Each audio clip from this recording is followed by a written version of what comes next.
Innal hamdalillah nahmaduhu wa nasta'inuhu wa nastaghfiruh wa na'udzu billahi min syururi anfusina wa min sayyiati a'malina may yahdihillahu fala mudhillalah wa may yudlil fala hadiyalah.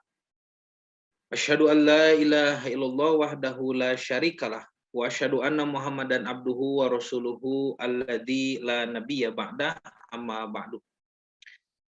Ikhwatu iman, Bapak dan Ibu yang dirahmati Allah, puji dan syukur kehadirat Allah yang Maha Ghafur, kita bisa bertemu kembali dalam acara kajian Ba'da Zuhur ya, yang diselenggarakan oleh BKM Darul Ihsan Telkom Gerlong ya. Saya ucapkan terima kasih kepada para penyelenggara kajian ya. Mudah-mudahan apa yang kita laksanakan ini menjadi bentuk rasa syukur kita kepada Allah karena sudah diberikan akal pikiran.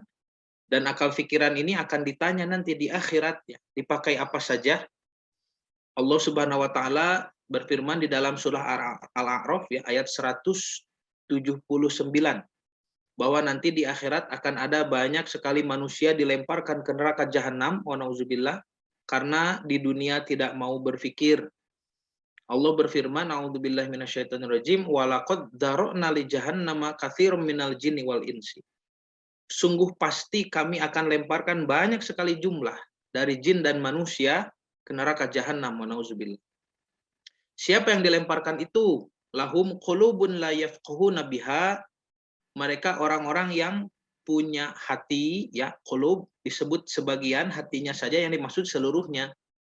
Ya, seperti misalkan kita mengucapkan dia tidak terlihat batang hidungnya. Nah, disebut batang hidungnya maksudnya seluruh badannya.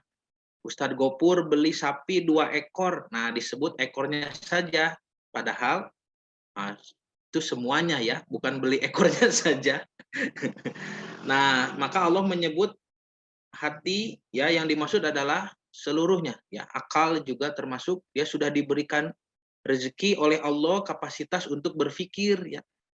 La yafqahuna biha, tetapi tidak digunakan untuk berpikir, tidak mau memahami dengan pikirannya. Walahum a'yunun la yubsiruna biha. Orang-orang yang tidak mensyukuri akal pikiran seperti ini, mereka punya mata pun tidak akan bisa melihat. Tetapi Allah di sini bukan sedang membicarakan orang tunanetra ya. Tetapi melainkan Allah sedang membicarakan orang-orang yang tidak bisa membedakan mana yang baik dan mana yang buruk ya. Nah, itu seperti orang yang tidak bisa melihat. Walahum adzanun la yasma'una biha. Kalaulah masyarakat sudah tidak menggunakan akal pikiran, lalu tidak bisa membedakan yang baik dan yang buruk, mereka punya telinga pun tidak akan bisa mendengar. Tuh, Bapak dan Ibu akan kesulitan menasehati orang-orang seperti ini. Ulaika kal an'am, mereka itulah manusia tapi kal an'am, seperti binatang ternak. Balhum abol, bahkan lebih sesat dari binatang ternak. Kita tidak akan menemukan binatang ternak yang membunuh anaknya atau membunuh induknya atau pasangannya. Tetapi kalau manusia membunuh anak, membunuh ibu, membunuh pasangan, banyak ya.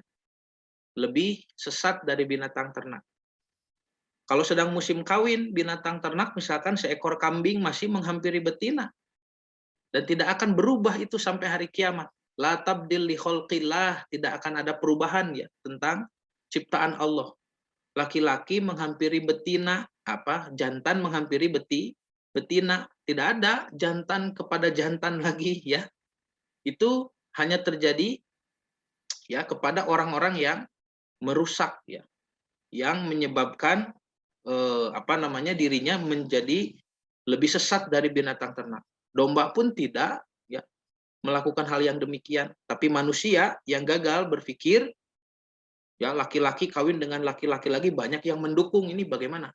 Lebih sesat dari binatang ternak. Nah, karena itu Bapak dan Ibu yang dirahmati Allah, saya bersyukur mudah-mudahan kita semua termasuk kepada orang-orang yang mensyukuri akal pikiran ketika di dunia, insya Allah. Amin. Nah, Bapak dan Ibu yang dirahmati Allah, tema yang disampaikan ya, insya Allah pada hari ini adalah memahami istilah waliullah atau wali Allah. Ini sebetulnya materi lanjutan dari tema para pewaris Quran kemarin ya. Interaksi yang sempurna dengan Al-Quran, ya, itu kan membahas surah Fatir ayat 32 tentang para pewaris Al-Quran.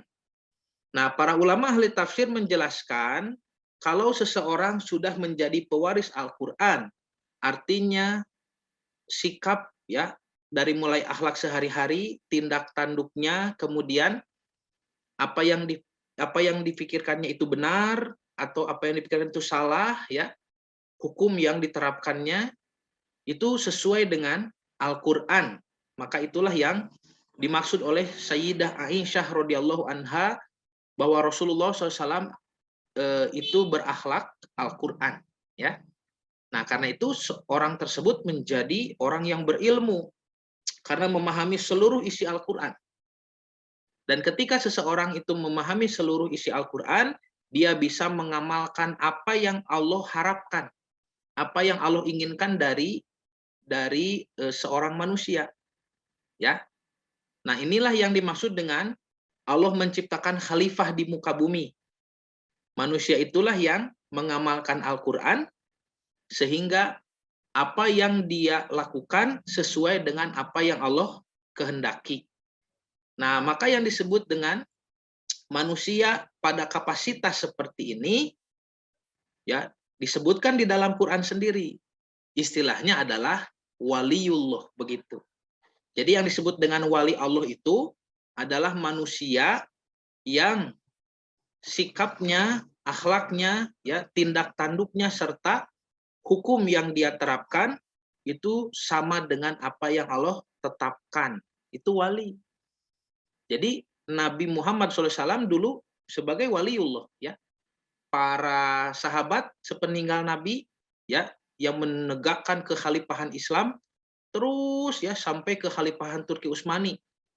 Itu para pemimpin yang adil, para pemimpin yang berhukum kepada Al-Qur'an, itu juga waliullah. Kemudian para ulama ya, para ulama yang memahami seluruh isi Al-Qur'an itu juga waliullah. Dan kita mengenal istilah wali di dalam tradisi Indonesia ya, di negara Indonesia ada istilah wali songo begitu ya. Nah, 9 orang wali. Nah, apa yang dimaksud dengan 9 orang wali itu? Yang dimaksud dengan 9 orang wali itu bukan makhluk lain ya selain dari para nabi dan ulama, bukan. Yang dimaksud dengan wali songo itu adalah berarti 9 ulama begitu. 9 ulama besar. Ya. Nah, maka supaya lebih jelas lagi apa itu maksud waliullah? Apakah Bapak dan Ibu bisa menjadi wali? Gitu ya. Nah, Pak Haji ingin menjadi waliullah, wali Allah, bagaimana caranya? Nah, ternyata di dalam Al-Qur'an itu dijelaskan ya. Ada ayat-ayat mengenai wali Allah, juga bahkan ditambahkan oleh Allah, ternyata bukan hanya wali Allah yang eksis ya di dunia ini, tetapi juga ada wali-wali selain Allah yang mana mereka ya sikap, tindak tanduk, hukum, kemudian apa yang dilakukannya itu tidak sesuai dengan kehendak Allah tetapi dengan kehendak yang lain. Nah, untuk lebih lanjut, lebih jelasnya lagi, kita mulai dari makna kosakata dulu ya. Ini makna kosakata. Secara bahasa ya, waliyun, waliyun.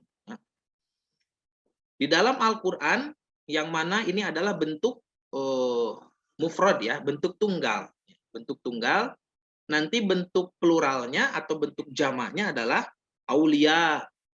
Nah, ini yang menyebar di masyarakat ya, yang menyebar di masyarakat penafsirannya atau artinya maknanya adalah pemimpin begitu nanti ya, aulia itu. Nah, nanti kalau dipadankan dengan pemimpin saja, dengan istilah pemimpin sebetulnya belum terwadahi sepenuhnya ya. Karena di dalam bahasa Arab pemimpin itu kata yang pas itu adalah amir begitu ya, pemimpin atau rois begitu ya, pemimpin itu. Sedangkan waliyun itu mengandung makna yang lebih luas lagi. Ya, saking luasnya sehingga sulit untuk diterjemahkan ke dalam bahasa Indonesia dengan satu padanan kata yang sama. sulit. Ya, lalu dipilihkan saja makna yang dianggap paling mencakup ya, paling umum. Sudah pemimpin saja begitu ya. Nah, jadi kata waliyun yang jamaknya aulia di dalam Al-Qur'an katanya disebut sebanyak 44 kali. Waliyun ya. Sedangkan jamaknya aulia disebut 42 kali. Ini informasi tentu saja dari para ulama ya, ahli tafsir, para ulama ulumul Quran, para ulama ahli bahasa ya yang mengkaji tentang ijaz rasam atau kemukjizatan bahasa-bahasa Al-Qur'an. Jadi ditulis dalam kitab mereka, kita tinggal lihat saja ya. Nah, nanti kalau Bapak dan Ibu mau mengkonfirmasi, mau mengecek apakah data ini tepat, bisa dihitung sendiri ya. Silakan dihitung. 30 juz ya, 114 surat, 6.000 lebih ayat, berapa banyak Allah menyebut kata wali ya. Nah, maka secara bahasa wali yang zamannya aulia itu bermakna satu al-mahabbah, adanya kecintaan. Dua as-sodiq, adanya hubungan sahabat kekerabatan, ya. Berarti kalau sudah saling mencintai, ya, nanti saling menyayangi dan juga saling membantu karena sebagai sahabat itu waliyun. Lalu ada juga maknanya an-nasir, penolong, pengayom, begitu ya, pengurus. Nah, itu juga wali.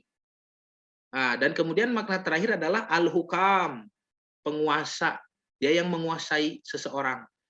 Makanya kalau misalkan Bapak Ibu menyaksikan pernikahan ya, akad ya, akad nikah yang akan dilaksanakan di sebelum mengucap akad itu nanti kalau pihak perempuan misalkan ditanya siapa walinya, begitu ya. Apalagi kalau yang sudah tidak punya orang tua, mana walinya? Walinya itu yang ditanya siapa? Yaitu orang yang selama ini menjadi penguasanya ya, yang mengayominya, ya penolongnya, ya yang mengurusinya. Kemudian sahabatnya yang hidup bersamanya, kemudian juga yang mencintai dirinya, ya. Jadi wali itu meliputi makna-makna tersebut. Al-mahabbah, kecintaan, as-sodiq, persahabatan, an-nasir, penolong, al-hukam, penguasa. Itu wali. Biasanya kan kalau misalkan ditanya wali perempuan, nanti kan kalau ada bapaknya ya. Karena memang bapaknya yang selama ini mengayomi. Atau kalau sudah tidak ada, nanti diganti dengan pihak-pihak lain yang lebih dekat ya, kerabat. Apakah kakak laki-laki ataukah paman atau uak kan begitu ya. Yang selama ini mengurusinya, menggantikan peran orang tua. Nah, itu secara bahasa. Jadi waliyun memang sulit diterjemah dengan satu padanan kata dalam bahasa Indonesia. Karena itu kata wali diserap oleh bahasa Indonesia. Nah, sudah jadi bahasa kita ya. Mana walinya? Itu kan sudah ya, sudah menjadi bahasa Indonesia. Karena di dalam pembendaharaan bahasa Indonesia belum terdapat kosakata yang maknanya seluas wali, seluas itu. Ya diserap saja begitu. Nah, jadi secara bahasa itu, sedangkan waliyun atau wali secara istilah ya, secara makna terminologi adalah mawafaqatul abdi robbahu. Berarti ini sudah pada definisi wali di dalam Al-Qur'an ya, di dalam Islam, di dalam ajaran Islam. Kita lihat. Nah, ini ya, mawafaqatul atau muwafaqatul abdi robbahu, yaitu cocoknya ya. Wafaqo, ittifaq ya, mufakat sama. Nah, mufakat sudah jadi bahasa kita ya. Mufakat lah. Nah, itu dari bahasa Arab, muwafaqoh ya. Muwafaqatul abdi, cocoknya seorang hamba robbahu kepada Tuhannya. Dalam aspek apa cocoknya itu? Fima yuhibuhu ya, pada hal-hal yang dicintainya. Kalau Allah cinta, kita pun cinta, orang itu pun cinta. Apa yang Allah cintai, dia pun cinta. Sulit tidak mengamalkan itu? Cukup sulit, Bapak. Karena bisa jadi yang Allah cintai, kita tidak suka. Ya. Ini tidak sederhana. Ya. Kita cinta apa yang Allah cinta. Ya. Biasanya manusia pilih-pilih yang sesuai dengan keinginannya, baru dia cintai. Tetapi apa yang Allah cintai tidak sesuai dengan keinginannya, itu kan tidak mudah, begitu ya. Karena itu menjadi wali itu tidak mudah. Fima yuhibbuhu, pada apa yang dicintainya, wa yardohu, dan apa yang diridoinya. Minal aqwal, dari perkataan, wal af'al, dan perbuatan. Artinya kalau Allah melarang kita berkata-kata yang buruk, selama kita masih berkata-kata buruk, tidak mungkin jadi wali Allah. Kalau Allah melarang kita berbuat gibah, membicarakan fakta aib orang lain. Gibah itu membicarakan fakta, ya. Jadi jangan pernah mengatakan ini bukan gibah ya, ini mah fakta. Justru karena fakta itu gibah. Karena kalau yang disebutkan itu bukan fakta, Bapak atau Ibu masih simpang siur, ini data ini benar tidak, berita ini benar atau salah, ya, tentang aib orang. Tidak tahu apakah fakta atau bukan, lalu dibicarakan, maka ada dosa yang lain itu. Ya, namanya ifkun. Ifkun itu membicarakan berita yang belum jelas, ya, validitasnya. Apalagi kalau sengaja berbohong untuk menjelaskan aib orang lain, ya, menceritakan aib orang lain padahal bohong. Nah, itu mah sudah masuk kepada tuhmah, ya, menuduh. Kalau bahasa Indonesianya fitnah, begitu ya. Nah, fitnah itu bahasa Indonesia, bahasa Arabnya tuhmah. Kalau fitnah dalam bahasa Arab beda lagi artinya, ya. Kejadian yang menghebohkan, gitu ya, kalau fitnah dalam bahasa Arab. Nah, maka ketika kita masih bergibah, nah ini masih jauh dari tingkatan waliullah, ya. Seorang wali tidak mungkin bergibah karena dia itu ittafaqo, ya, bersepakat robbahu, dengan Tuhannya, dari apa yang dicintai oleh Allah dan diridhoinya. Akwal, ucapan, af'al nih, perbuatan. Lebih luas lagi kan kalau berbicara perbuatan. Wal i'tiqadati wad dawati, dan juga masalah i'tiqadat, itu artinya akidah, ya, keyakinan, ya. Wad dawat, zat atau sifat. Coba berapa perkara ini? Satu, perkataan, perbuatan, keyakinan, ya, akidah, kemudian zat atau sifat, ya. Sifat ini semuanya sesuai antara seorang hamba dengan keridhaan Allah. Nah, itulah wali secara istilah, ya. Nah, seperti sederhana definisinya, tetapi tentu saja sulit untuk dilaksanakan meskipun tidak mustahil. Bapak dan Ibu bisa. Makanya harus terus berdoa kepada Allah supaya kita diberikan kemampuan untuk selalu ikhlas, ya. Ikhlas itu cocok dengan aturan, cocok dengan apa yang Allah inginkan. Jadi orang-orang yang menjadi wali itu adalah orang-orang yang sudah sangat ikhlas, ya, sudah benar ikhlasnya. Kalau kita mungkin dalam satu perkara sudah bisa mengikuti ikhlas, tapi dalam perkara lain masih ada, ya, pelanggaran-pelanggaran, masih ada. Kalau waliun sudah tidak ada. Ini sudah menjadi nafasnya sehari-hari. Tiap detik orang itu selalu cocok dengan apa yang Allah ridho. Bayangkan ada orang seperti itu, ya. Ini kan sulit. Kita kadang-kadang terganggu oleh malas, kadang-kadang terganggu oleh hawa nafsu, kadang-kadang juga terkena bisikan setan, ya, yang selalu menyeret kepada penolakan terhadap ketaatan kepada Allah. Itu kan tidak mudah, ya, tidak mudah tentu saja. Jadi ini dijelaskan pada episode tentang umur. Kita ini datang ke satu alam yang durasi waktunya singkat, hanya 1 hari 24 jam, dengan ajal yang dibatasi dan batasnya dirahasiakan, dengan beban yang berat, ya, supaya mengamalkan Al-Quran, dan dengan musuh yang banyak lalu tidak terlihat. Coba bayangkan itu. Dan juga dengan hawa nafsu yang selalu mendorong pada kemaksiatan, ya. Belum lagi nanti di kalangan sesama manusia ada yang hasud, ada yang benci. Luar biasa kesulitan yang kita terima di dunia ini, dan seorang waliullah itu selalu lulus di dalam segala kesulitan itu. Tentu saja tidak mudah, ya. Tetapi tidak mustahil begitu. Nah, makanya Bapak dan Ibu, di dalam surah Al-Fatihah ya, tiap kali kita sholat membaca Al-Fatihah eh, disebutkan iyyaka na'budu wa iyyaka nasta'in. Kenapa kepadamu kami beribadah dan kepadamu kami meminta, begitu ya? Kenapa beribadah dengan meminta dipisahkan? Bukankah meminta kepada Allah pun itu termasuk ibadah kan? Nah, menurut ahli tafsir ya, misalkan Syekh Abdul Rahman bin Nasir As-Sa'di ya. Syekh As-Sa'di penulis kitab Tafsir As-Sa'di menyebutkan bahwa saya punya kitab Tafsir As-Sa'di ya. Kenapa ibadah dengan meminta pertolongan kepada Allah dipisahkan? Karena ibadah yang kita lakukan pun itu memang harus diminta. Ya, kita bisa melaksanakan ibadah itu harus diminta kemampuan itu kepada Allah. Jadi kita bisa melaksanakan ibadah itu karena pemberian kesanggupan dari Allah. Itulah yang disebut dengan hidayatut taufik ya. Hidayah taufik. Kan hidayah itu banyak macamnya ya. Pada dasarnya hidayah itu adalah Al-Qur'an begitu. Ya, hidayatuddin itu Al-Qur'an, petunjuk kepada agama. Ya, Qur'an lah itu. Nabi Muhammad SAW itu mengamalkan Qur'an. Nanti ada hidayatut taufik yaitu dorongan untuk melaksanakan Qur'an. Nah, ini yang sering dimaksud oleh orang-orang disebut belum mendapat hidayah, gitu ya. Nah, maksudnya hidayah itu taufik, ya, dorongan untuk mengamalkan itu.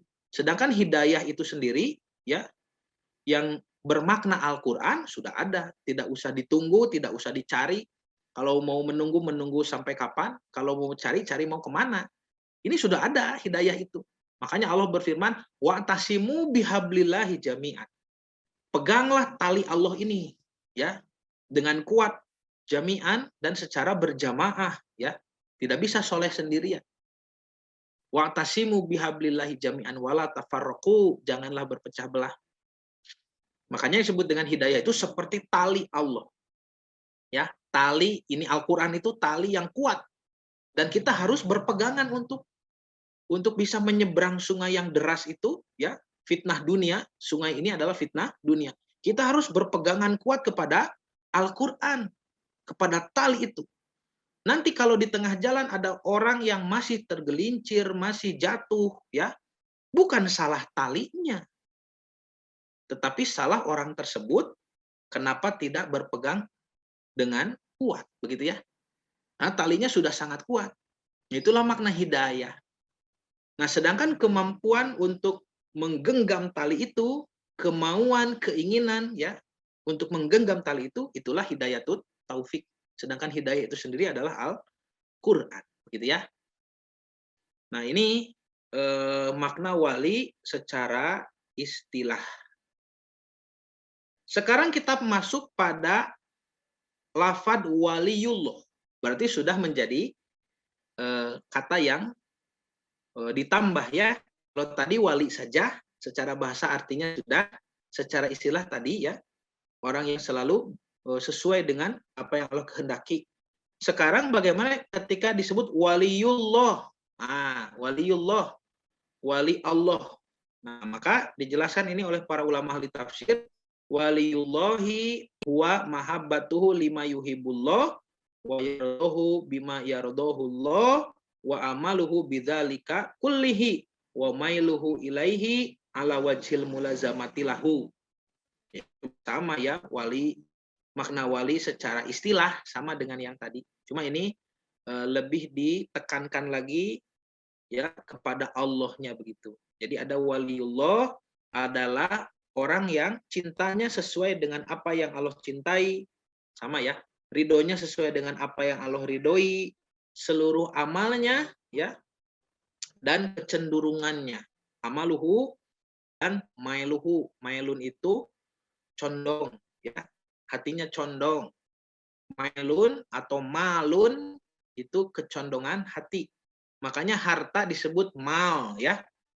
Baitul mal, zakat mal itu karena memang manusia pasti condong terhadap harta benda.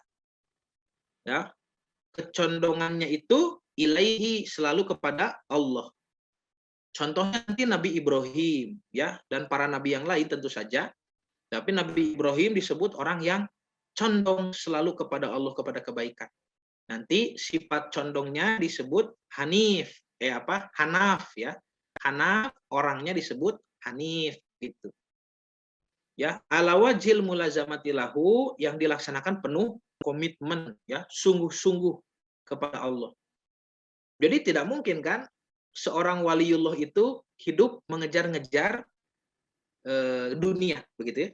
Ya, hidup mengejar apa yang dia cita-citakan di dunia. Tidak mungkin ya. Misalkan punya cita-cita apa di dunia? Ingin naik gunung. Gunung ini gunung di Himalaya, gunung tertinggi di dunia gitu ya, Gunung Everest. Ya itu kan sesuatu ya yang sangat kecil jika dibandingkan cita-cita seorang waliullah. Jadi bukan artinya tidak boleh naik gunung, bukan begitu ya. Tetapi itu hanya dijadikan ya tidak terlalu penting begitu. Keinginan-keinginan duniawi apa saja, bapak ingin ini, ibu ingin itu ya. Lalu dengar dan menghabiskan umur kita untuk mengejar itu. Nah, itu tidak mungkin dilakukan oleh seorang waliullah, tidak. Seorang wali itu melihat dunia ini hanya seperti gundukan debu saja begitu.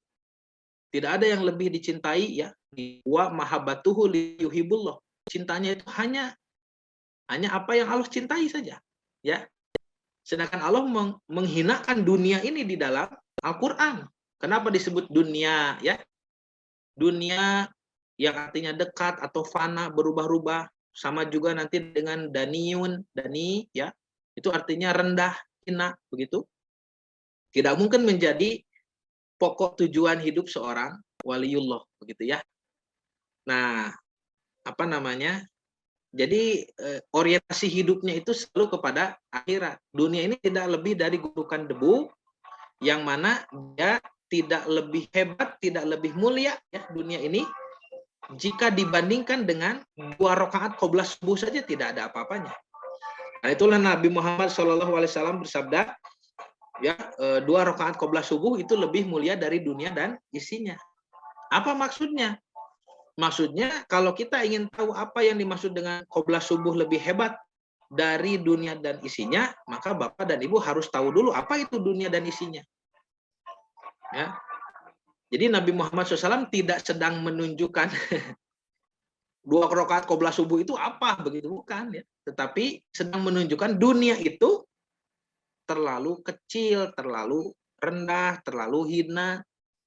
Bahkan untuk mengungguli 2 rakaat sebelum subuh pun dunia tidak mampu. Apalagi dengan sholat subuhnya.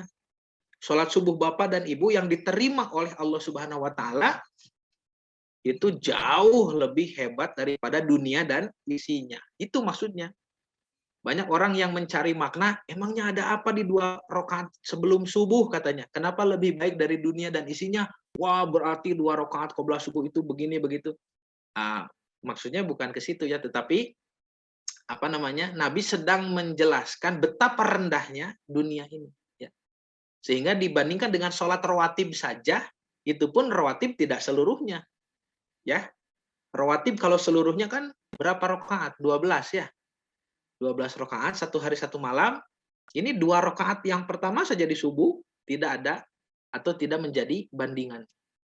Ya, rawatib itu kan sebelum subuh 2 rakaat, sebelum duhur bisa 2, bisa juga 4 ya. Yang sempurna itu 4 rakaat tanpa tasyahud awal. 4 rakaat, setelah duhur 2 rakaat. Nanti asar tidak ada ya, kan sudah tadi di duhur. Lalu maghrib itu ba'danya ya, setelah maghrib 2 rakaat dan setelah isya 2 rakaat. Berarti 12. Di dalam hadis yang sahih disebutkan, jika Bapak Ibu dawam melaksanakan 12 rakaat itu, maka dibangunkan istana di surga, begitu ya, rawatib. Jadi penting ya Bapak Ibu sholat rawatib, karena itu mampu menambal kebolongan kita ketika menambal kebolongan sholat kita ya di sholat wajib. Jadi sholat wajib kita yang 5 waktu itu kadang kita melamun, kadang ya tidak khusyuk, kadang kualitasnya nanti naik turun ya, kadang rusuh. Bisa jadi kan Ya, tidak setiap sholat kita kualitasnya sama tetap. Nah, maka nanti ditambal oleh rawatib. Nah, Bapak dan Ibu yang dirahmati Allah, ini jenis apa namanya? Makna ya. Kok jadi makna jenis wali Allah? Ini makna kata harusnya ya, makna kata wali Allah. Jenis itu di sini. Nah, ragam jenis baru ya. Mohon maaf salah ketik ini. Kalau tadi harusnya makna kata wali Allah. Sekarang ragam jenis wali dalam Al-Qur'an. Nah, setelah mengetahui makna secara bahasa dan istilah apa itu wali, kita lihat di dalam ayat-ayat Al-Qur'an ada berapa jenis wali-wali yang Allah sebutkan. Ini banyak sekali ya. Ada berapa nanti? Mau dilihat dulu. 4, 5, 6, 7, 8, 9, 10, 11 ya. Ada 11 pihak yang bisa menjadi wali. Yang pertama, Al-Quran menyebut kata wali itu terdiri dari jenis satu, Allah Subhanahu wa Ta'ala. Jadi Allah itu bisa kita jadikan wali, begitu ya. Dan ini nanti satu-satunya anjuran di dalam Quran. Wali kepada Allah, satu itu. Dua, wali kepada Rasulullah, Rasul pun sebagai wali kita. Ya. Yang ketiga, dan orang-orang yang beriman. Makanya tadi seorang perempuan ditanya siapa walinya. Ya pasti walinya yang mengurusnya selama ini, baik itu keperluan jasmani ataupun keperluan rohaninya.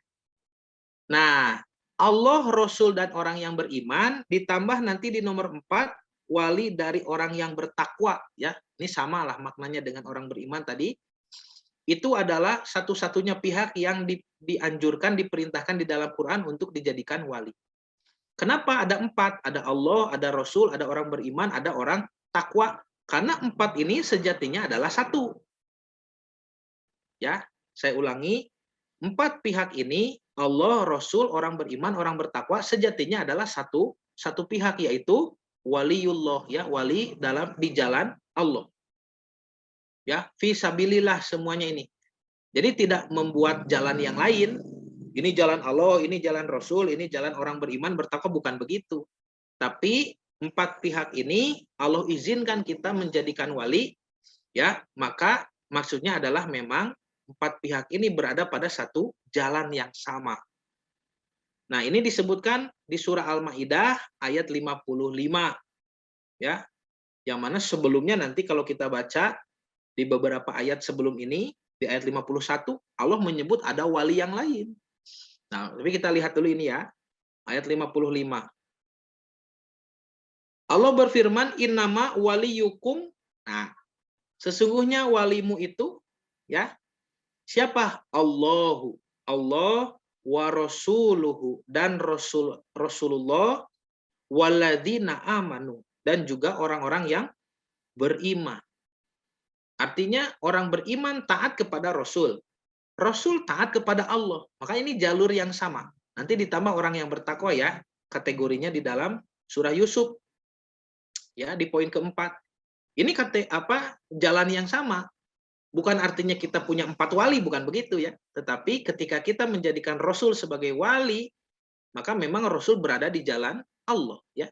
Dan tidak mungkin orang takwa, orang beriman dan Rasul ini menyalahi keinginan Allah, tidak mungkin. Ini sudah satu jalur ya. Jadi sesungguhnya wali kamu, atau di sini diterjemahnya penolongmu begitu ya. Penolongmu hanyalah Allah, Rasul, dan orang yang beriman. Yang mana orang beriman itu alladzina yuqimunas sholat, orang yang melaksanakan sholat, yuqimun ya. Yuqimun itu bukan hanya melaksanakan. Ya, bukan begini alladzina yushollun, tidak begitu ya.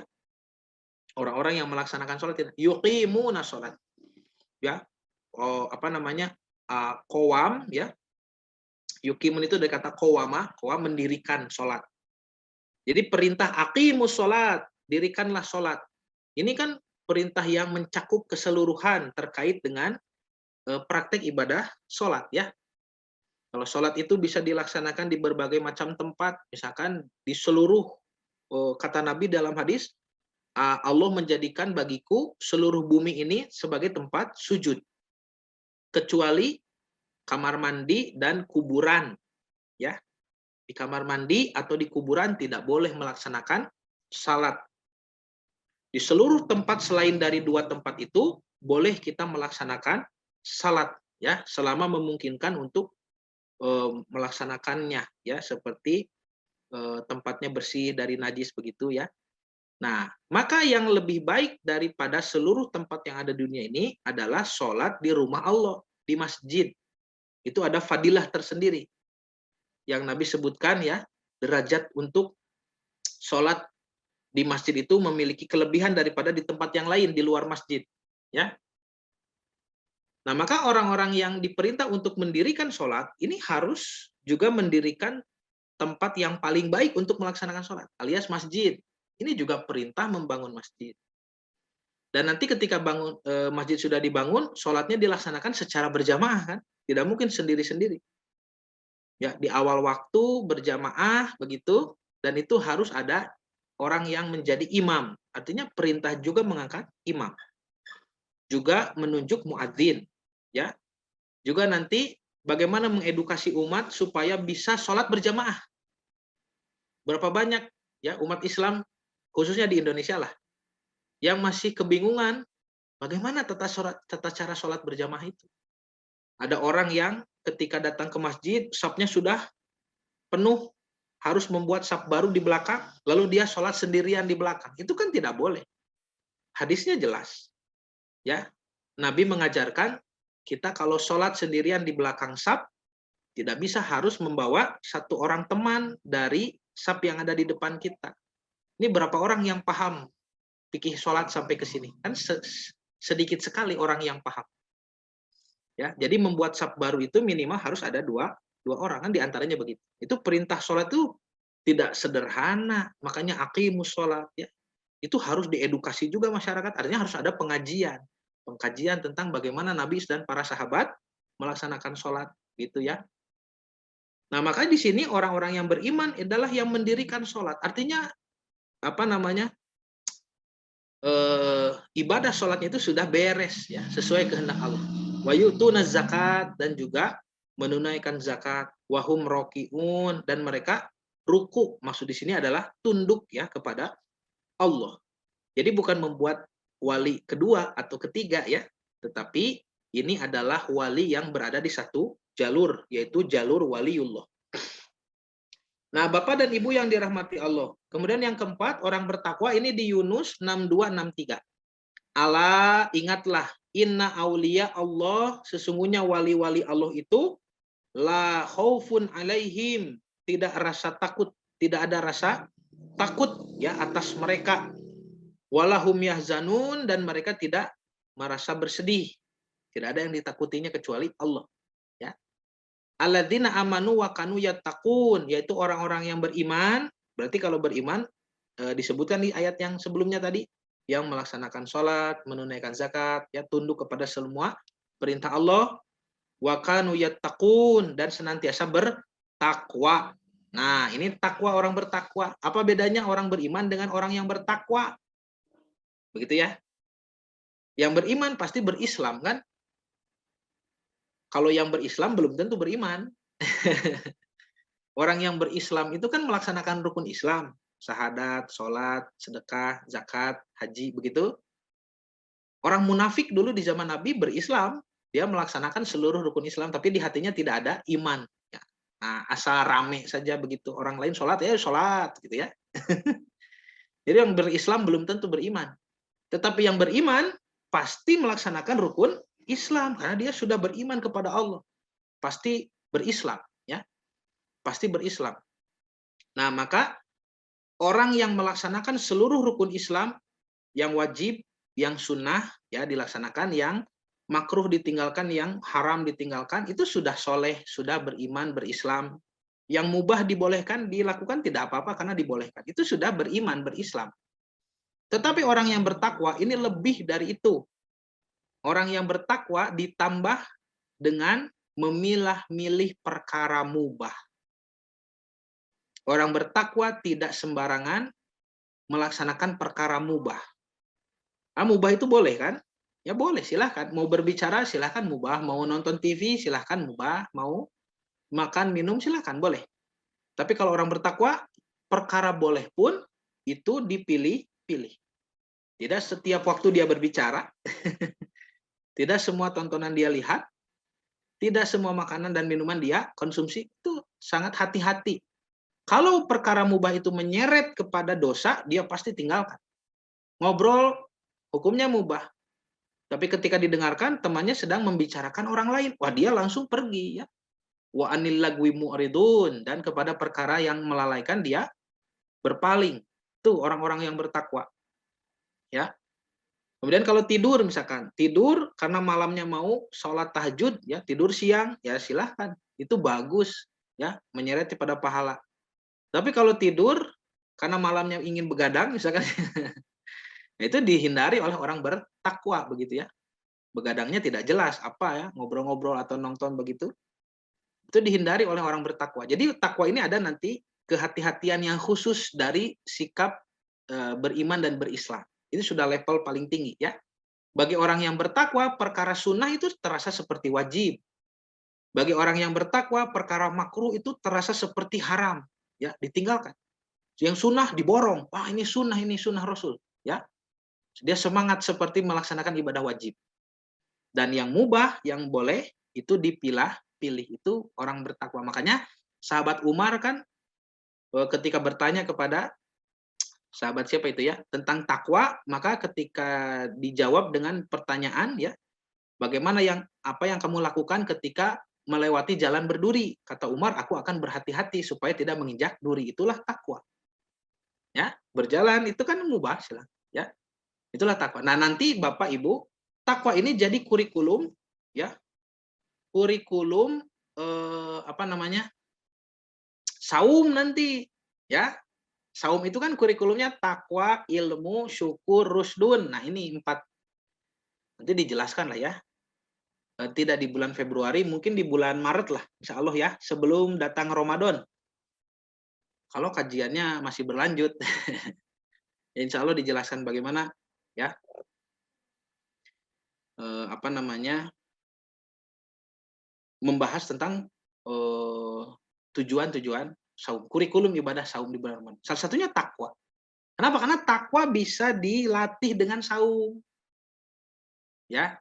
Jadi untuk mengetahui kurikulum saum itu lihat ujung-ujung ayatnya nanti la'alakum tattaqun in kuntum ta'lamun ya la'alakum tashkurun la'alahum yarsyudun begitu dan la'alahum yattaqun 5 ayat Al-Baqarah 183 sampai 187 begitu.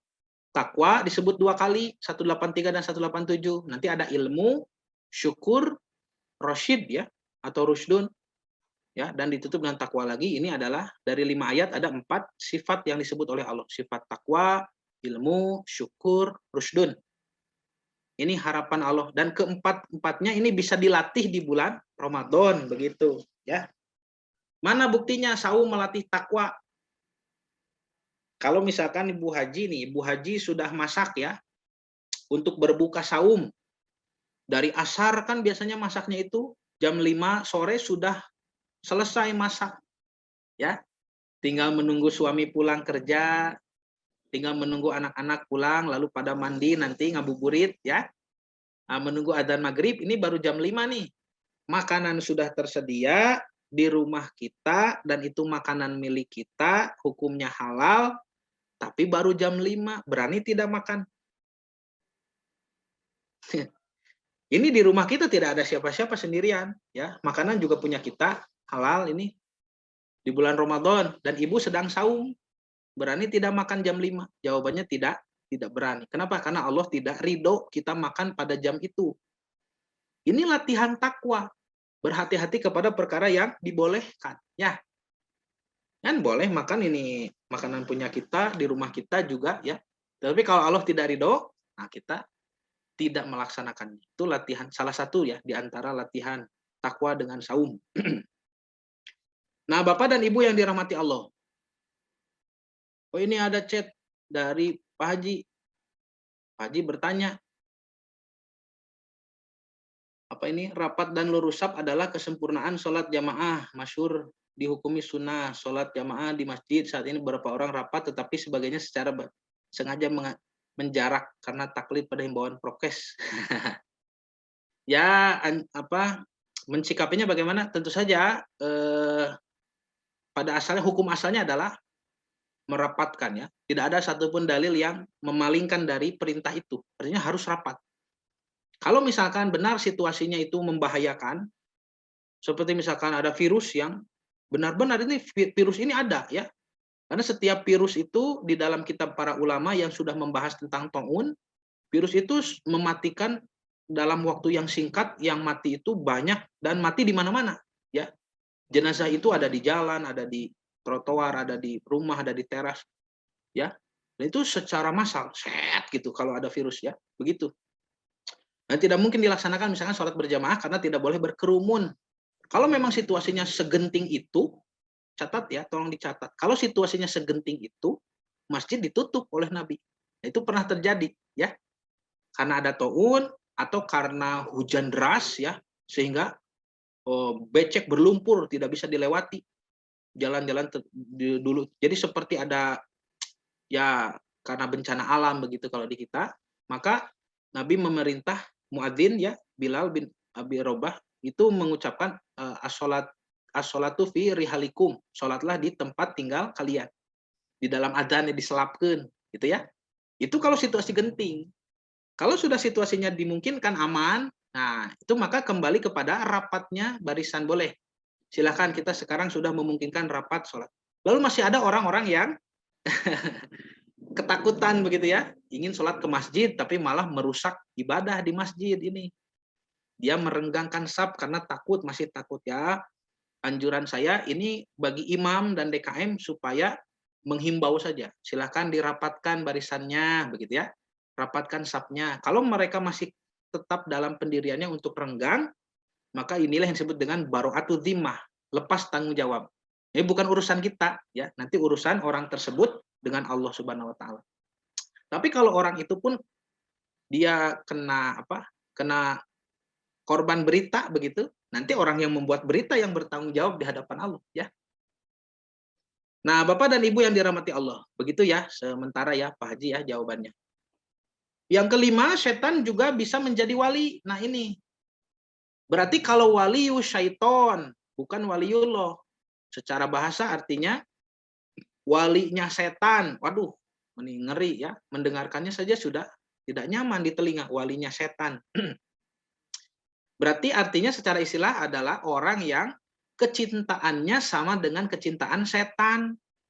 Gitu ya. Bayangkan itu ada orang seperti itu ada ya. Jadi yang dia sukai adalah apa yang setan sukai. Begitu juga sebaliknya, ya. Apa yang setan ridhoi, dia ridho. Aduh, wa na'udzubillah.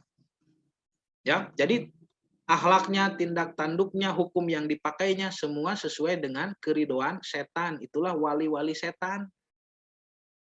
Disebutkan wali setan itu di surah An-Nisa ayat 119. Wa may yattakhidhish syaitona waliyan. Nah, ini ya. Barang siapa yang menjadikan setan sebagai wali, sebagai pelindung, di sini diterjemahkannya ya, terjemahan bebas. Min dunillah, dari selain Allah. Ini menjadi dalil dikeluarkannya wali setan dari waliullah. Tidak sama, justru malah lawan katanya ya, bertentangan. Makanya disebut di sini min dunillah, dari selain Allah. Bagaimana nasib orang-orang seperti itu? Faqad khosiro khusronan mubinan. Maka sungguh dia sudah menderita kerugian yang nyata. Dia sudah rugi serugi-ruginya. Lalu Bapak dan Ibu bertanya, misalkan di benak kita muncul pertanyaan, kenapa ada orang seperti itu? Begitu ya? Kenapa ada orang yang dia menjadi wali setan? Kenapa? Bisa cocok keinginannya, keridoannya, apa yang dia sukai, dia senangi, cocok dengan apa yang diridhoi oleh setan. Kenapa? Karena setan menghiasinya pada perkara-perkara yang menggiurkan terhadap hawa nafsu. Jadi orang-orang yang menjadikan setan sebagai wali tidak berikrar kami adalah pengikut setan, bukan begitu ya. Itu juga termasuk wali setan, apalagi itu penyembah setan sudah ya. Tetapi termasuk juga wali setan adalah orang-orang yang mengikuti hawa nafsu dan meninggalkan perintah Allah. Karena setan menghiasi pada syahwatnya ya, pada syahwatnya. Karena itu dia bisa merasa senang dengan apa yang setan senangi karena memang dia mengikuti hawa nafsunya begitu. Zuyyina linasi hubu syahwat gitu kan. Setan menghiasi Allah menghiasi manusia dengan syahwat dan setan bermain di situ. Minan nisa ya dari lawan jenis toh. Ya. Wal banin dan keturunan ya. Bangga kepada keturunan. Mencintai keturunan lebih daripada mencintai Allah boleh tidak? Tidak boleh. Nah, Bapak Ibu budak tadi piwarang salat. Kata Bapak Ibu, ada atos di piwarang tapi alimun keun welah karunya. Salat subuh yuk gugahkeun teu digugahkeun. Ya subuh tidak dibangunkan, bagaimana anak itu? Maka Bapak lebih mencintai anak daripada mencintai Allah. Nanti Allah cemburu itu. Allah adalah Tuhan pencemburu, ya. Dan itu pernah dilakukan oleh seorang nabi. Nabi yang mulia. Siapa? Nabi Yakub alaihissalam, ya. Nabi Yakub sangat mencintai Yusuf alaihissalam. Sehingga Allah mengujinya, Yusufnya dipisahkan dari Yakub. Nabi Yusuf dibuang oleh saudara-saudaranya, dijadikan budak sampai ke Mesir, maka Yakub nelangsa begitu ya. Menangis, bersedih terlalu berlebihan. Dan Allah Subhanahu wa taala menguji Yakub selama itu sampai Yusuf besar, sampai Yusuf menjadi menteri di Mesir alaihissalam. Yakub tetap bersedih sampai matanya buta. Nah, lalu di satu momen Nabi Yakub nanti menerima wahyu dari malaikat Jibril bahwa ya Allah Subhanahu wa taala tidak senang dengan apa yang dilakukannya, ya. Sikapnya itu Nabi Yakub terlalu meratap begitu ya, meratap kehilangan seorang anak. Maka Nabi Yakub bertaubat kepada Allah dan Nabi Yakub mengikrarkan diri bahwa hanya cintanya yang sejati kepada Allah. Lalu Allah membalas doa dan taubat Nabi Yakub dengan pertemuan yang indah, ya. Reuni pertemuan yang indah dengan Nabi Yusuf alaihissalam di Mesir. Kan begitu ya ceritanya, apa kisahnya itu. Jadi memang tidak boleh kita kepada anak pun lebih mencintai ya daripada cinta kita kepada Allah. Nanti Bapak dan Ibu diuji dengan anak itu. Nah, itu syahwat ya, syahwat. Minan nisa wal banin wal qanatiril muqantarati minadz zahabi wal fiddah, harta benda. Ya itulah Bapak Ibu lebih tahu lah ya tentang apa yang menjadi syahwat manusia. Setan bermain di sana dan ketika manusia itu mengikuti syahwat berarti mengikuti keinginan setan dan itulah orang-orang yang menjadikan setan sebagai walinya, ya. Nah, Bapak dan Ibu yang dirahmati Allah, keenam juga wali dari kalangan orang zolim. Surah Al-Jathiyah ayat 19. Innahum la yughnu anka minallahi syai'an. Sungguh mereka tidak akan mendapat menghindarkan ya darimu dari azab Allah. Wa inna zolimina. Nah, kalimat ini ya. Wa inna zolimina ba'duhum awliya'u ba'din.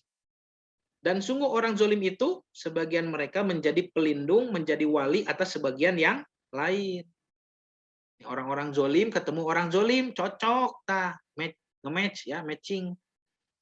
Cocok orang zolim dengan orang zolim ketemu.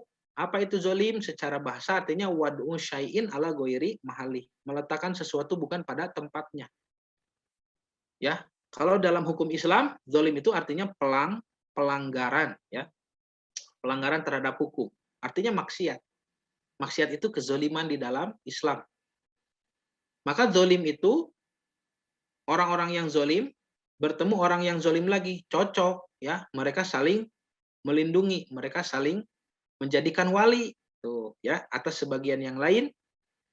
Wallahu waliyul muttaqin, sedangkan Allah pelindung bagi orang yang bertakwa. Ini dalilnya kenapa orang bertakwa tadi satu jalan ya dengan Allah dan kita bisa menjadikan orang bertakwa sebagai wali itu karena orang bertakwa pun menjadikan Allah sebagai walinya gitu.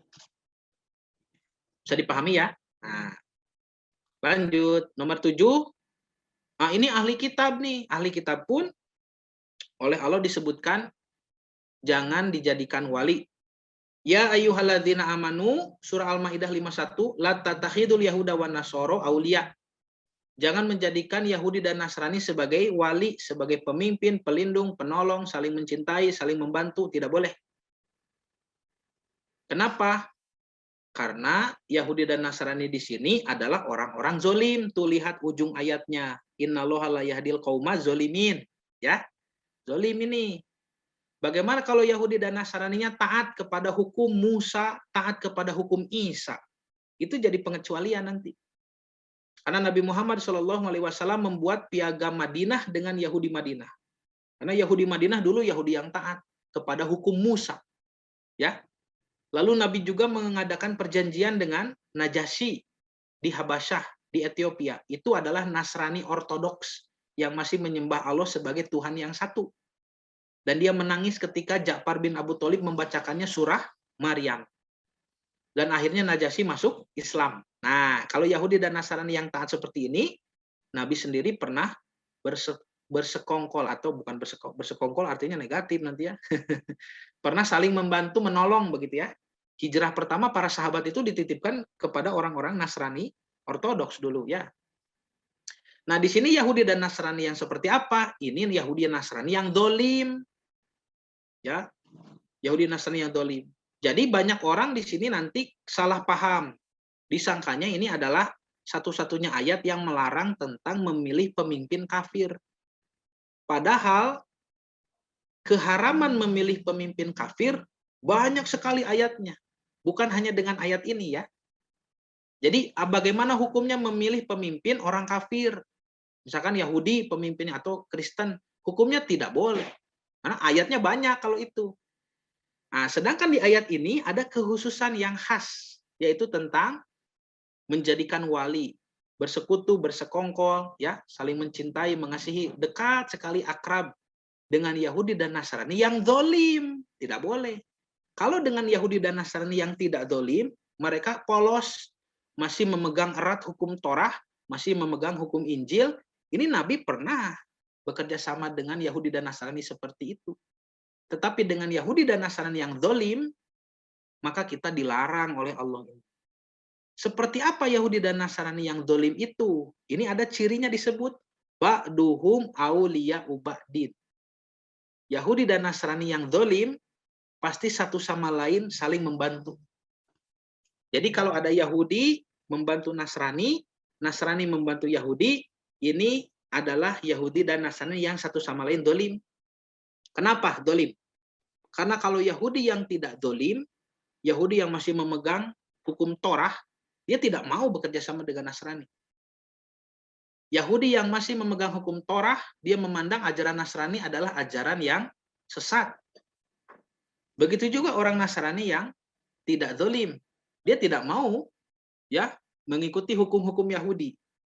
Karena menurut Nasrani Ortodoks, Yahudi adalah orang yang bertanggung jawab terhadap kematian Isa Al-Masih. Menurut mereka ya. Nah, sedangkan di sini adalah Yahudi dan Nasrani yang zalim. Satu sama lain mau bekerja sama ini. Ini bagi ahli sejarah tidak mungkin terjadi. Kalau yang paham sejarah Yahudi dan sejarah Nasrani, rasanya mustahil ada Nasrani yang ingin bersekongkol dengan Yahudi, ya.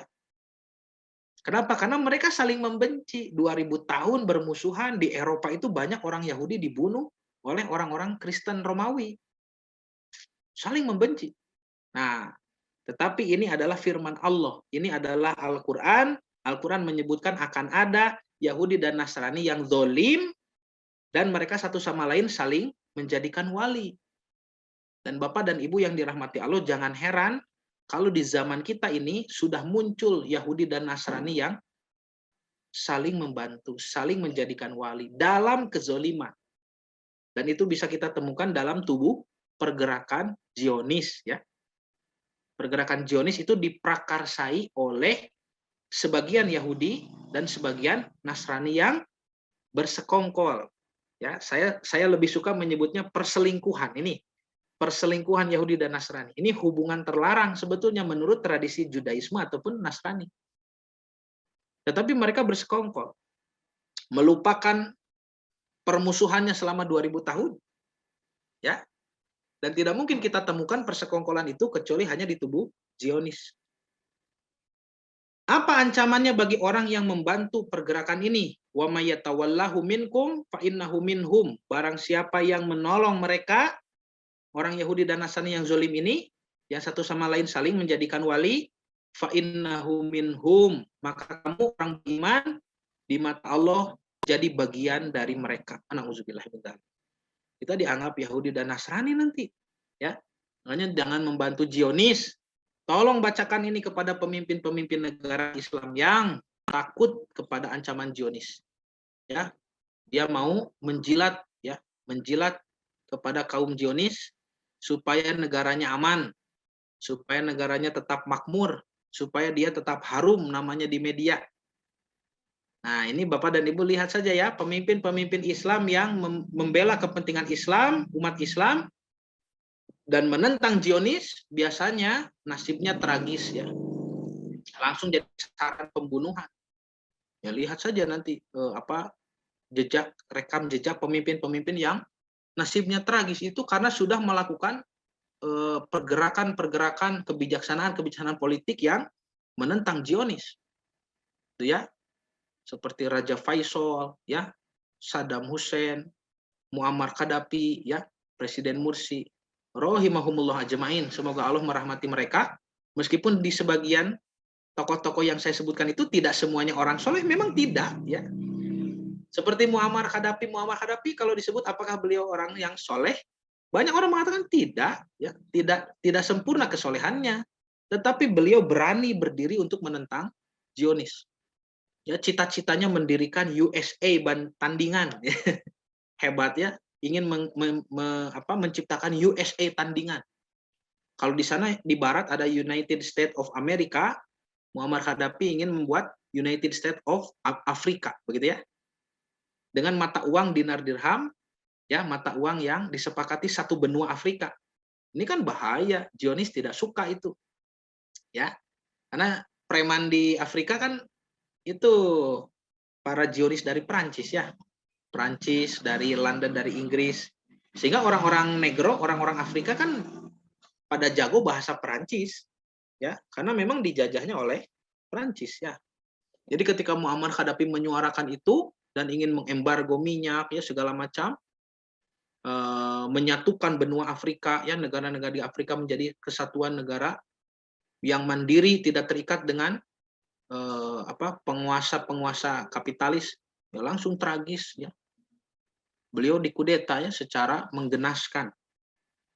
Nah, ini Bapak dan Ibu yang dirahmati Allah. Jadi innallaha la yahdil qaumaz zalimin, ini kedzaliman menjadi ciri pergerakan Yahudi dan Nasrani yang satu sama lain menjadikan wali. Kita umat Islam dilarang oleh Allah untuk membantu Yahudi dan Nasrani semacam ini. Jadi tidak bisa digeneralisir ya. Yahudi itu semuanya dipukul rata, pokoknya Yahudi laknatullah, tidak bisa. Ya. Nasrani pokoknya Nasrani itu wah, ya musuh begitu, tidak bisa. Harus dibedakan ketika Bapak membaca ayat-ayat tentang Yahudi, mana Yahudi yang diajak oleh Nabi untuk masuk Islam. Mana Yahudi yang Allah tegur mereka, ingatlah nikmat-nikmatku yang pernah kuberikan kepadamu, ya. Mana Yahudi yang mau menjadi kafir zimmi, kafir yang hidup di bawah kekhalifahan Islam. Di zaman dinasti Umayyah, apalagi sampai di Andalusia, di Spanyol, banyak orang Yahudi yang bekerja di pemerintahan, ya. Seperti misalkan yang terkenal Hasdai bin Saprut, itu kan menteri di Andalusia, ya. Bekerja menjadi kafir zimmi, dia tidak mau masuk Islam, tapi dia membantu kepentingan umat Islam. Ini Yahudi tidak bisa digeneralisir, pokoknya Yahudi musuh Islam harus dibunuh, tidak begitu. Ada Yahudi yang diajak didakwahi oleh Nabi, ya, dikirim surat. Saya punya surat Nabi Muhammad kepada kaum Yahudi di Khaybar. Nah, suratnya memakai bahasa Judeo-Arabik, bahasa Arab tapi ditulis dengan huruf Ibrani. Nabi ajak mereka untuk kembali ke Madinah, silakan kembali ke Madinah. Nabi tidak bunuh mereka. Ya, Nabi membuat piagam Madinah 45 pasal untuk menjaga perdamaian antara kaum muslimin dengan Yahudi Madinah. Ya, bedakan dengan Yahudi yang dilaknat oleh Allah nanti seperti di ayat ini. Inilah Yahudi yang dilaknat. Ini beda dengan Yahudi yang tadi diajak untuk masuk Islam, ya. Jadi kita harus wawasannya harus luas, ya. Harus luas. Jadi harus bisa membedakan mana identifikasi, ya. Yahudi, identifikasi Nasrani. Ada Nasrani yang dikutuk oleh Allah. La taqulu salisus salasah. Jangan pernah mengatakan Allah itu satu di antara 3 oknum. Ini keyakinan Trinitas. Nasrani seperti itu Allah tidak suka. Allah tidak ridho. Itu di surah An-Nisa kalau tidak salah ya. Tetapi ada nanti Nasrani yang dipuji oleh Allah. Di surah Al-Maidah ayat 82 disebutkan wala tajidanna aqrabahum mawaddah lilladzina amanu alladzina qalu inna nasara. Ada Nasrani yang kamu dapatkan kasih sayang mereka sangat dalam kepada orang-orang beriman. Mereka sayang kepada orang Islam. Mereka itulah yang mengatakan inna nasoro, kami ini Nasrani. Dzalika bi anna minhum kisisin, dan di kalangan mereka ada kependetaan yang terjaga. Pendetanya dihormati, integritasnya masih ada, ya, hukum-hukum pendeta didengarkan, waruhbanan dan rahib-rahib mereka dihargai. Wa annahum la yastakbirun, dan mereka tidak berlaku sombong. Ya, ini Nasrani yang dipuji oleh Allah di dalam surah Al-Maidah, meskipun akidahnya oleh Allah dikutuk, ya. Tetapi secara hukum sosial bermuamalah, mereka itu orang-orang yang dipuji oleh Allah, bukan orang sombong, mereka sayang kepada umat Islam. Ini harus bisa dibedakan dengan Nasrani-Nasrani yang disebut di dalam surah Al-Fatihah waladolin. Mereka orang-orang yang ya sesat, ya, dan juga dimarahi oleh Allah dalam surah An-Nisa tadi ketika mengatakan bahwa Allah itu ada 3, ya. Itu harus dibedakan karena Nasrani ini ragam macamnya banyak, Yahudi pun banyak, ya, banyak sekte, banyak denominasi, ya, tidak bisa dipukul rata.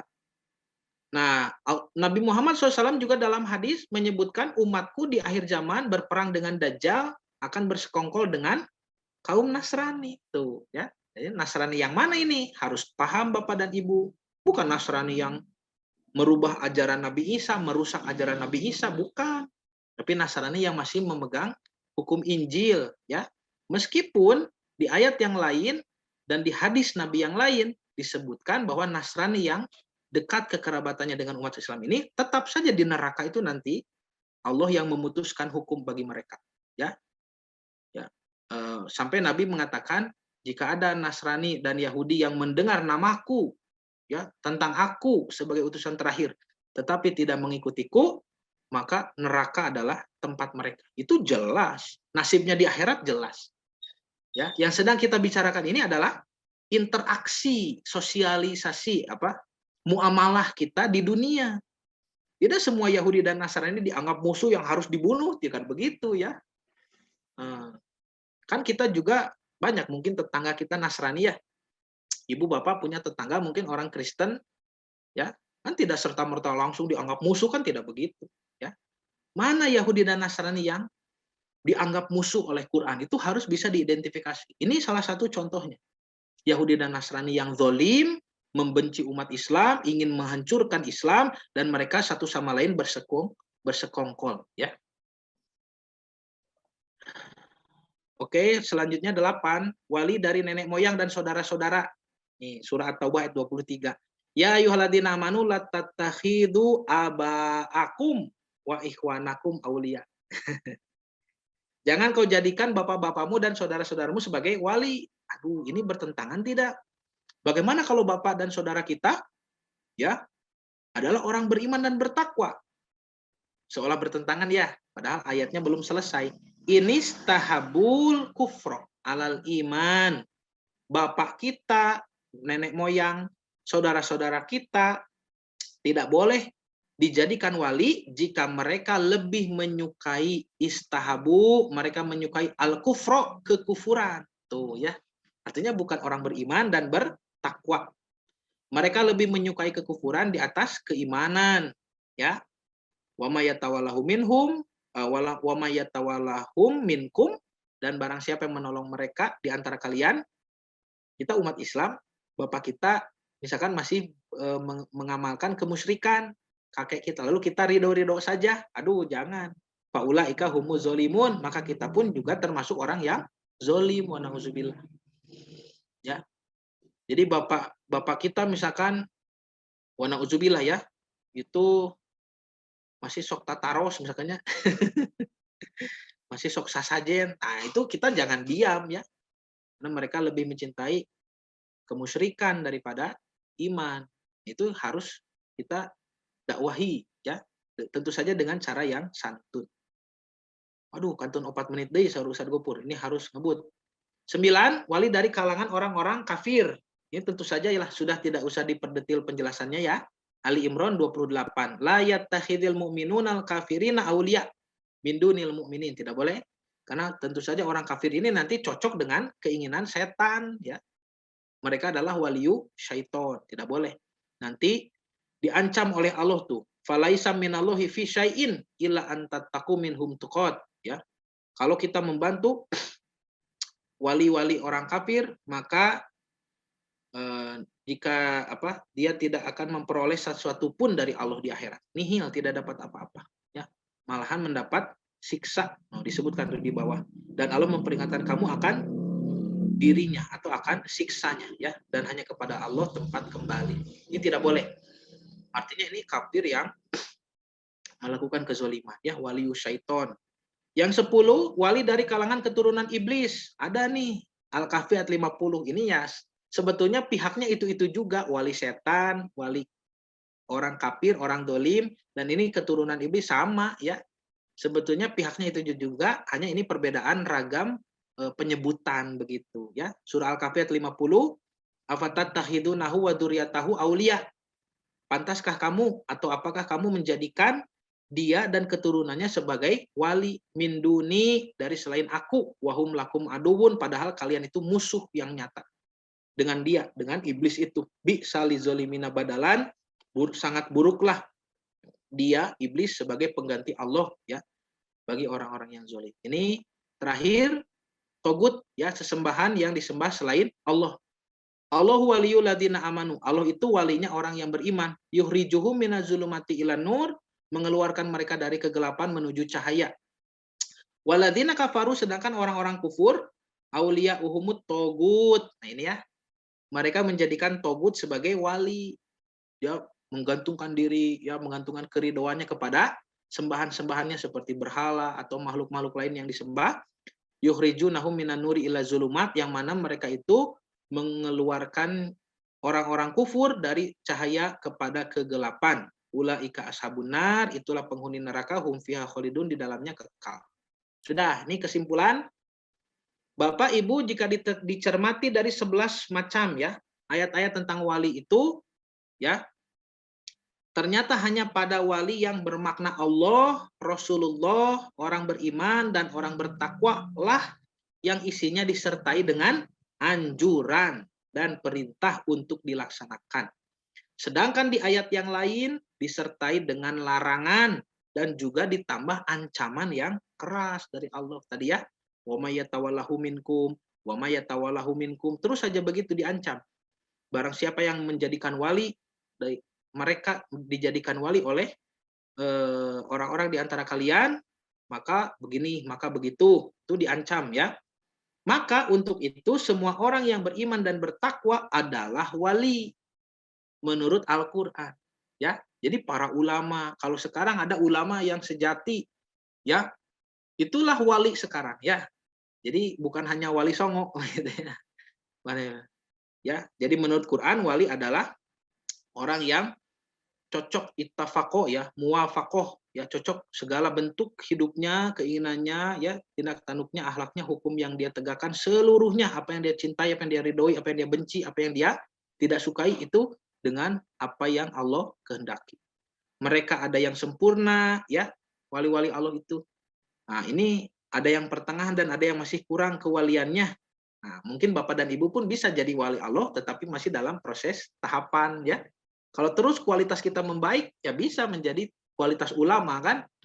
Ya, ulama. Nah, ini yang disebut dalam surah Fatir ayat 32. Yang belajar Quran itu ada yang zalimul nafsi, ada yang muqtasid, dan sabikun bil khairat. Sudah dijelaskan di pertemuan yang lalu. Begitu ya, Bapak Ibu yang dirahmati Allah, pertemuan kita hari ini mudah-mudahan apa yang disampaikan menjadi sedikit tambahan ilmu yang bermanfaat khususnya bagi saya sendiri, dan menjadikan motivasi beribadah dan menuntut ilmu lebih tinggi. Insya Allah kita bisa dipertemukan lagi di kesempatan selanjutnya dengan tema yang berbeda ya. Saya tutup dengan doa, Rabbana atina fid dunya hasanah wa fil akhirati hasanah wa qina adzabannar. Aku qauli hadza wa astaghfirullah li wa lakum. Saya kembalikan kepada Ustaz Gopur. Silakan. Mungkin untuk kali ini mari kita tutup dengan doa kifaratul majelis. Alhamdulillahirabbil alamin. Subhanakallahumma wa bihamdika asyhadu an la ilaha illa anta astaghfiruka wa atubu ilaik. Hadanallahu wa iyyakum ajmain. Assalamualaikum warahmatullahi wabarakatuh.